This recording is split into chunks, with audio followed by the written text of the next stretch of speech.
दर्शको नमस्कार। एखादा लोकप्रतिनिधी जो आहे तो आपल्या आयुष्यामध्ये शेकडो नाही तर हजारो कार्यकर्त्यांना मदत करत असतो। यामध्ये कुठलाही स्वार्थी भाव न ठेवता त्या पद्धतीने आपली ही मदत त्या कार्यकर्त्याला कशा पद्धतीने होईल या पद्धतीने लोकप्रतिनिधीचं मत असतं। पण खरं बघायला गेलं तर त्याची जी जाणीव आहे ही जाणीव ठेवून काही कार्यकर्ते जे आहेत, काही लोक जे आहेत, काही माणसं जी आहेत ती अशा पद्धतीनं वेगवेगळी जे काही आहेत, आता हे जर का बघितलं तर हे हेमंत सूर्यवंशी म्हणून हे आहेत, हे धुळ्याचे राहणारे आहेत। स्वर्गीय आमदार PN पाटील यांनी जवळपास बघायला गेलं तर कधी 4 ते 5 वर्षापूर्वी यांना काहीतरी मदत केली होती आणि ज्या वेळेला त्यांच्या निधनाची बातमी यांना समजली त्यावेळेला ते येऊ शकले नव्हते, म्हणून त्यांनी त्यांच्या पुण्यतिथी निमित्तानं पायी प्रवास शिर्डीवरून जवळपास बघायला गेलं तर कोल्हापूरपर्यंत जवळपास 15 तारखेपासून यांनी पायी प्रवास सुरू केलेला आहे। आणि नेमकी काय मदत केली होती, कशा पद्धतीने PN पाटलांनी यांना मदत केली होती हे यांच्याकडून जाणून घेण्यासाठी आपण आता यांच्यासोबत आलेलो आहे। नमस्कार। नमस्कार। काय सांगाल, खरं बघायला गेलं तर कोल्हापूर मधला करवीर विधानसभा मतदारसंघ धुळेचा आणि कोल्हापूरचा काही एक संबंध नाही, मग तुमची आणि PN पाटलांची ओळख कशी? खरं तर अशी लोक फारच कमी आहेत आपल्या देशामध्ये। आणि एकदा आम्हाला पोलीस भरतीसाठी आम्ही 10-12 मित्र मुंबईला गेलो असताना आमची कुठेच राहण्याची सोय होत नव्हती, कारण तेव्हा नुकत्याच निवडणुका झालेल्या होत्या आणि आमदार निवासातील खोल्यांचं वाटप पण राहिलं होतं। अशा वेळी तेव्हा आम्हाला अचानक लक्षात आलं की साहेबांच्या PNचा नंबर मिळाला।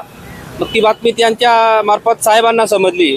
मग साहेब स्वतः तिथं आले आणि आमची व्यवस्था आमदार निवासामध्ये राहण्याची त्यांनी करून दिली आणि स्वतः जातीने साहेबांनी आमच्यावर लक्ष ठेवलं, फोन केला की यांना जेवण व्यवस्थित मिळतंय का नाही, यांची राहण्याची काही अडचण आहे का नाही, हे स्वतः जातीने पाहायला साहेब आले होते। आणि ही जाणीव ठेवून मग मला पुण्यतिथीला म्हणजे त्यांच्या अंत्ययात्रेला नाही येता आलं, कारण मला खूप उशिरा बातमी समजली।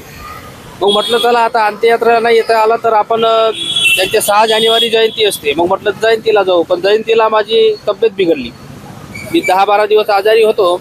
मग म्हटलं आता नेमका योगायोग असा आहे की पुण्यतिथी पण आहे म्हटलं साहेबांची, तर पुण्यतिथीच्या निमित्ताने मी साईबाबाला खूप मानतो, म्हणून साईबाबांच्या चरणाशी वंदन करून मी 15 तारखेला शिर्डीहून पायी निघालो आणि मग राहता, राहुरी, आष्टा, तासगाव, फलटण वगैरे याच्या मुक्काम करत मला रस्त्याने खूप लोकांनी मदत केली। साहेबांचा फोटो पाहायचे आणि कोल्हापूर, सांगली, सातारा जिल्ह्यापासून एवढी मदत मिळत गेली की मला पाण्याची बाटली सुद्धा विकत घ्यावी लागली नाही।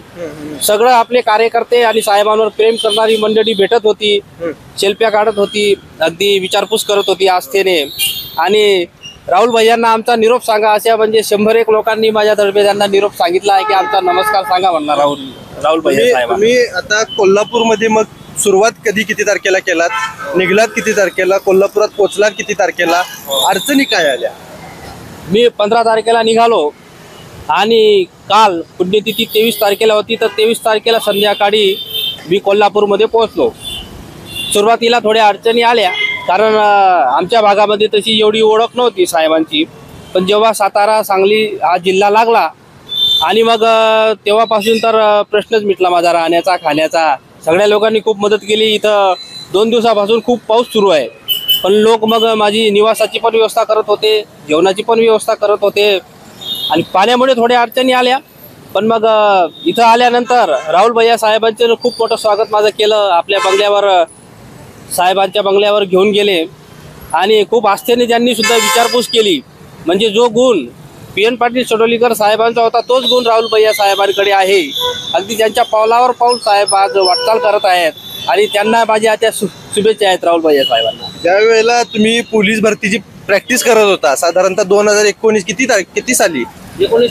2019 साली मग तुम्ही किती जणांची राहण्याची साहेबांनी सोय केली होती आणि स्वतःच्या गेस्ट हाऊस वरती सोय केली होती का? कसं केलं होतं, म्हणजे नेमकं काय केलं? आमदार निवासला केली होती, काय केलं होतं, कुठे केलं होतं? तर आम्ही 10-15 लोक, म्हणजे 15 लोक असतो आम्ही, तर 15 पैकी आमची 5-7 पोरं त्या दिवशी भरती झाले।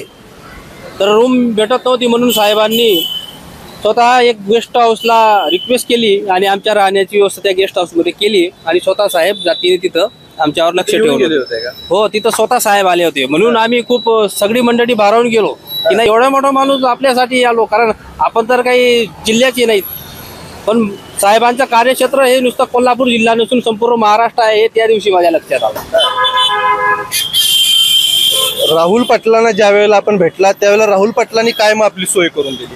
हो, भैया साहेबांना ज्या दिवशी मी भेटलो त्या दिवशी भैया साहेबांना खूप आनंद झाला आणि मग त्यांनी काय करू आणि काय नको असं माझ्यासाठी केलं आणि मग त्यांनी आपल्या गेस्ट हाऊसला सगळ्या आपल्या कार्यकर्त्यांना सांगून माझी राहण्याची जेवणाची सगळी व्यवस्था भैया साहेबांनी आपल्या गेस्ट हाऊसला करून दिली. त्याबद्दल मी त्यांचा आभारी आहे. खरं बघायला गेलं तर करवीर विधानसभा मतदारसंघाचे दिवंगत आमदार पांडुरंग पाटील अर्थात PN पाटील यांच्याकडं आज बघायला गेलं तर आज 1 वर्ष झालं, म्हणजे काल 1 वर्ष झालं PN पाटलांना जाऊन.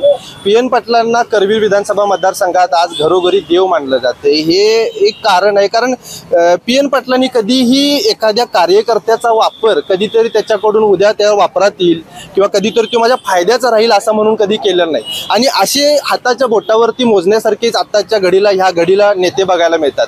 स्वार्थी भावना ठेवून कुठल्याही पद्धतीने एखाद्या कार्यकर्त्याची मदत करायची आणि तो कार्यकर्ता उद्या माझ्या निवडणुकीच्या कामाला येईल, उद्या माझ्या कुठल्या तरी कामाला येईल अशी भावना न ठेवता या पांडुरंगानं ह्या सूर्यवंशी यांना मदत केलेली होती. आणि तीच भावना, तोच उद्देश आणि त्याचीच कृतज्ञता व्यक्त करण्यासाठी यांनी जवळपास बघायला गेलं तर हा बॅनर लावून शिर्डीपासून कोल्हापूरपर्यंतची पायी पदयात्रा केलेली आहे.